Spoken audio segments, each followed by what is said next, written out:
48 மணி நேரத்தில் பழிவாங்கல். நடுக்கடலில் அமெரிக்காவுக்கு ஆப்பு வைத்த ஈரான். பற்றி எரியும் மத்திய கிழக்கு. அடுத்தடுத்து சிறைபிடிக்கப்படும் கப்பல்கள். ஹார்முஸ் ஜலசந்தி பகுதியில் தனது கப்பல் தாக்கப்பட்டதற்கு பதிலடியாக அமெரிக்கா மற்றும் இஸ்ரேலுடன் தொடர்புடைய 2 சரக்கு கப்பல்களை ஈரான் கடற்படை அதிரடியாக சிறைபிடித்துள்ளது. கடந்த ஞாயிற்றுக்கிழமை சீனாவிலிருந்து ஏவுகணை தயாரிப்பதற்காக பாங்கில் ஏற்றிச் சென்ற ஈரானிய கப்பல் ஒன்றை அமெரிக்க கடற்படைகளில் தாக்கி சிறைபிடித்தன. இதற்கு பதிலடி கொடுப்போம் என ஈரான் எச்சரித்த நிலையில் சுமார் 48 மணி நேரத்திற்குள் இந்த நடவடிக்கை மேற்கொள்ளப்பட்டுள்ளது. ஓமன் கடல் பகுதிகளுக்கு அருகே லைபீரியா மற்றும் பனாமா நாட்டுக்குடிகளுடன் சென்ற MSC பிரான்செஸ்கா மற்றும் எபாமினோட்ஸ் ஆகிய 2 கப்பல்களை ஈரான் இஸ்லாமிய புரட்சிகர காவல்படை சுற்றி வளைத்துள்ளது.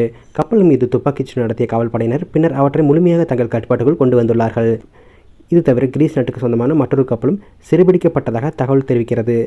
சர்வதேச கடல்சார் விதிகளை மீறியதாலேயே இந்த கப்பல்கள் பறிமுதல் செய்யப்பட்டதாக ஈரான் தரப்பில் விளக்கம் அளிக்கப்பட்டுள்ளது. மேலும் இந்த கப்பல்கள் இஸ்ரேலிய யூத ஆட்சியுடன் தொடர்புடையவை என்றும் IRGC தெரிவித்துள்ளது.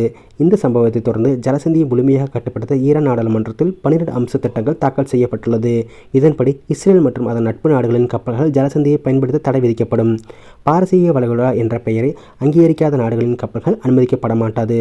இந்த வழியாக செல்லும் கப்பல்களிடம் ஈரான் கரன்சியான ரியால் மூலம் சுங்க கட்டணம் வசூலிக்கப்படும். விதிகளை மீறும் கப்பல்கள் பறிமுதல் செய்யப்படுவதுடன் அவற்றில் உள்ள சரக்குகள் மதிப்பில் 20% அபராதமாக வசூலிக்கப்படும். அமெரிக்கா மற்றும் ஈரான் இடையே இந்த நேரடி மோதலால் மத்திய கிழக்கு பிராந்தியத்தில் போர் பதற்றம் மேலும் அதிகரித்துள்ளது.